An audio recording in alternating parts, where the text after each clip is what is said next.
হত্যা মামলায় 5 জনের ফাঁসির রায় দিয়েছে আদালত। সম্পৃক্ত জেলা ও দায়রা জজ আদালত 1-এর বিচারক একলা পাইছে, একলা পাওয়ার পরে তাকে নিয়ে গেছে, নিয়ে যাওয়ার পরে পুরো পিছনে এখানে ক্রিজ দিয়ে কোপাইছে, পায়ে কোপাই তাকে হত্যা করছে। আমরা এটার বিচার চাচ্ছি, শুধু বিচার না, আজকে রাত্রের মধ্যে ইসকনের যত নেতাকর্মী আছে। এই পরিস্থিতিতে কোনোভাবেই চিন্ময় কৃষ্ণ দাসকে আপনার ক্ষমা করা হবে না। ধর্মীয় পয়েন্ট অফ ভিউতে যতই চাপ দিক ভারত অথবা অন্যান্য। এতক্ষণ দেখছিলেন সংবাদ শিরোনাম, এবার দেখবেন বিস্তারিত ভিডিও দেখার আগে আপনার কাছে ছোট করে একটি অনুরোধ, আপনি যদি এই ধরনের আপডেট নিউজগুলো সবার আগে পেতে চান অবশ্যই চ্যানেলটি সাবস্ক্রাইব করে রাখবেন। দর্শক চলুন কথা না বাড়িয়ে একের পর এক আপডেট নিউজগুলো দেখে আসি। আসসালামু আলাইকুম, আমি নাইম দক্ষিণ কোরিয়া থেকে। গতকালকে থেকে বাংলাদেশ অশান্ত একটা জীবন ঝরে গেছে। চিন্ময় কৃষ্ণ দাস ইসকনের এই ব্যক্তিকে ঘিরে সারা বাংলাদেশে সনাতনী যারা আছেন তারা এই মুহূর্তে মনে করছেন তাদের সামনে একটাই রাস্তা, যে কোনো মূল্যে এই চিন্ময় কৃষ্ণ দাসকে মুক্ত করতে হবে।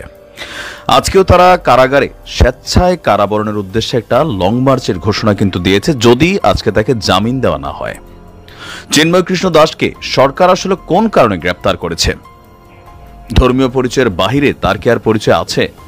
দর্শক, ইতিমধ্যেই সরকারের সর্বোচ্চ পর্যায় থেকে যারা এই সরকারকে পরিচালিত করছে, টিম এ বলেন টিম বি বলেন, মানে উপদেষ্টা পরিষদের খুবই প্রভাবশালী একজন উপদেষ্টা আসিফ মাহমুদ, আবার আমরা টিম বি যদি ধরি, যারা বৈষম্য বিরোধী ছাত্র আন্দোলনের নেতা সার্জিস থেকে শুরু করে হাসনাত আবদুল্লাহ থেকে শুরু করে উপদেষ্টা পরিষদের আরও যে 2 জন সদস্য আছেন নাহিদ এবং মাহফুজ, তাদের যে বক্তব্য, সেই বক্তব্যে চিন্ময় কৃষ্ণ দাসের আজকে জামিন হবে না।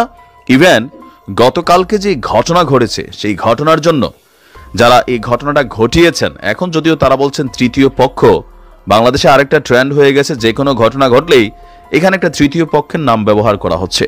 তো এই পরিস্থিতিতে কোনোভাবেই চিন্ময় কৃষ্ণ দাসকে আপনার ক্ষমা করা হবে না।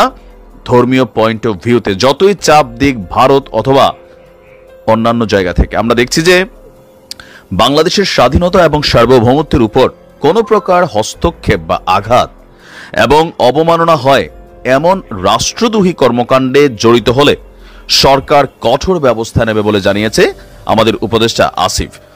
ইসকনের বহিষ্কৃত নেতা আমরা যাকে দেখছি, তার সম্পর্কে তথ্য হচ্ছে 4 বছর আগে তাকে কিন্তু ইসকন থেকে বহিষ্কার করা হয়েছে। ইভেন গতকালকের ঘটনার পর আমাদের সনাতন ধর্মাবলম্বী অনেক মানুষই এই নেতা সম্পর্কে কিন্তু মুখ খুলতে শুরু করেছেন। তো তাদের বক্তব্য যে সে নানান ধরনের অপকর্মে জড়িত হয়ে আমাদের সনাতনী ভাইদের মধ্যেই কিন্তু বিভাজন তৈরি করেছেন। অনেকে হয়তো বিষয়গুলো জানেন, অনেকে জানেন না। তো সরকারের পক্ষ থেকে আসিফের বক্তব্য হচ্ছে যে আমরা স্পষ্টভাবে বলতে চাই, যদি রাষ্ট্রদ্রোহ ঘটনায় যুক্ত থাকেন, সে যেই হোক, যত বড় নেতাই হোক, তাকে কোনো প্রকার ছাড় দেওয়া যাবে না। আপনার উপদেষ্টার বক্তব্য সম্প্রদায় বিবেচনায় নয়, রাষ্ট্রের নিরাপত্তা বিবেচনায় আইন শৃঙ্খলা বাহিনী ব্যবস্থা গ্রহণ করবে। চিন্ময় কৃষ্ণ দাস ব্রহ্মচারীকে কোন সম্প্রদায়ের নেতা হিসাবে নয়, রাষ্ট্রদ্রোহের ঘটনায় তাকে গ্রেপ্তার করা হয়েছে। বাংলাদেশের স্বাধীনতা, সার্বভৌমত্ব এবং রাষ্ট্রের বিরুদ্ধে কোনো প্রকার ষড়যন্ত্র মেনে নেওয়া হবে না। তো আমরা দেখছি এর বাহিরে আমাদের উপদেষ্টা মণ্ডলীর বাহিরেও সার্জিস, হাসনাত বা আরো যারা আছেন তাদের বক্তব্য খুবই ক্লিয়ার এবং মেসেজ খুবই ক্লিয়ার। গতকালকে যেই আমাদের আইনজীবী তিনি আপনার নিহত হয়েছেন, তার ব্যাপারেও কিন্তু কড়া বার্তা আসছে। আর আমাদের যিনি আরেকজন এখানে উপদেষ্টা আছেন নাহিদ, তার বক্তব্য হচ্ছে মিথ্যা এবং উস্কানিমূলক বক্তব্য দিয়ে সাম্প্রদায়িক বিভাজন তৈরি এবং সম্প্রীতি নষ্ট করার উদ্দেশ্যেই কাজ করছিল চিন্ময় কৃষ্ণ।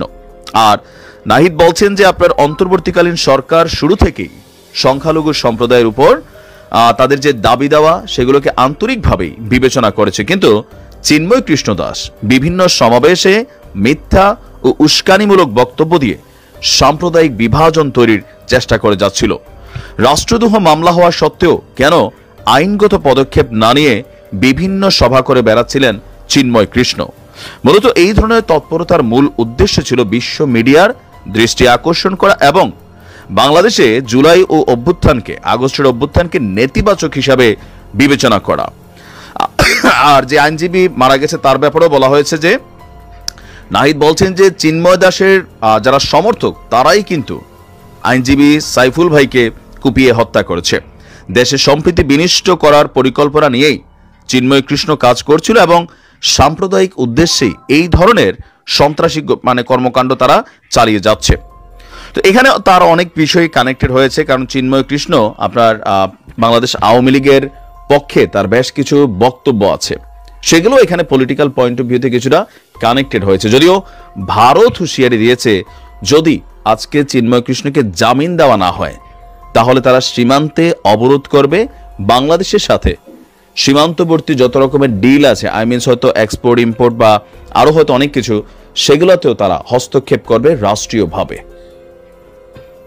আমরা একটা জিনিস ক্লিয়ার করি সবার কাছে, আমার খুবই স্পষ্ট মেসেজ এবং বক্তব্য, আওয়ামী লীগ সরকারের আমলেও অনেক আলেমরা ওয়াজের মাঠকে ব্যবহার করে কিন্তু অনেক উল্টা পাল্টা পলিটিক্যাল বক্তব্য দিয়েছিলেন সাম্প্রদায়িক বিভাজনের জন্য। এটা কিন্তু সত্য, সরকার কঠোরভাবে ব্যবস্থা নিয়েছে, বাংলাদেশে অনেক কিছু হয়েছে। তো আজকে চিন্ময় কৃষ্ণ হোক আর পিন্ময় কৃষ্ণ হোক, বাংলাদেশের স্বাধীনতার সার্বভৌমত্ব ইভেন ধর্মীয় ইস্যুগুলোকে ব্যবহার করে বিভাজনের খেলা যারা খেলবে তাদেরকে অবশ্যই রাষ্ট্র কর্তৃক, আইন শৃঙ্খলা বাহিনী কর্তৃক শাস্তির আওতায় আনতে হবে। দেখছিলেন বিস্তারিত, এই সম্পর্কে আপনাদের মতামত কমেন্টে লিখে পাঠাবেন। এবার দেখে আসবো আরো একটি আপডেট নিউজ। প্রস্তুতিকালে আওয়ামী লীগের 6 নেতাকে আটক করেছে পুলিশ।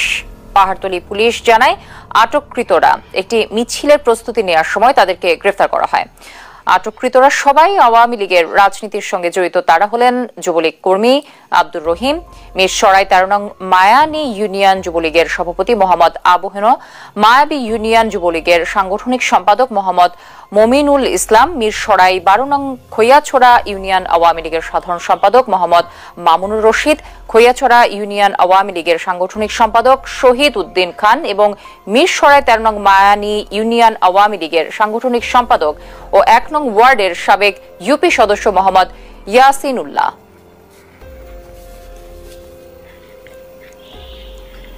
চিন্ময় দাসের মুক্তির দাবিতে মিছিলের প্রস্তুতিকালে আওয়ামী লীগের 6 নেতাকে আটক করেছে পুলিশ। পাহাড়তলী পুলিশ জানায় আটককৃতরা একটি মিছিলের প্রস্তুতি নেওয়ার সময় তাদেরকে গ্রেফতার করা হয়।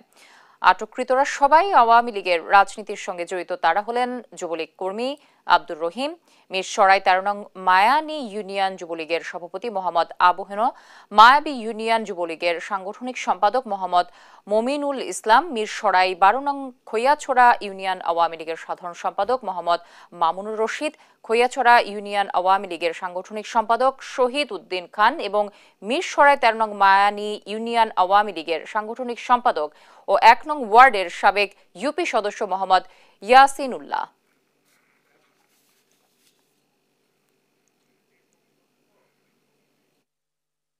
এতক্ষণ দেখছিলেন দেশের সর্বশেষ কিছু আপডেট নিউজ। এ সম্পর্কে আপনাদের মতামত কমেন্টে লিখে পাঠাবেন। ভিডিও ভালো লাগলে চ্যানেলটি সাবস্ক্রাইব করতে ভুলবেন না। এবারের মতো এখানেই বিদায় নিচ্ছি, শীঘ্রই দেখা হবে নতুন কোনো ভিডিও নিয়ে। ততক্ষণ সকলে ভালো থাকুন, সুস্থ থাকুন। আসসালামু আলাইকুম ওয়া রাহমাতুল্লাহি ওয়া বারাকাতুহু।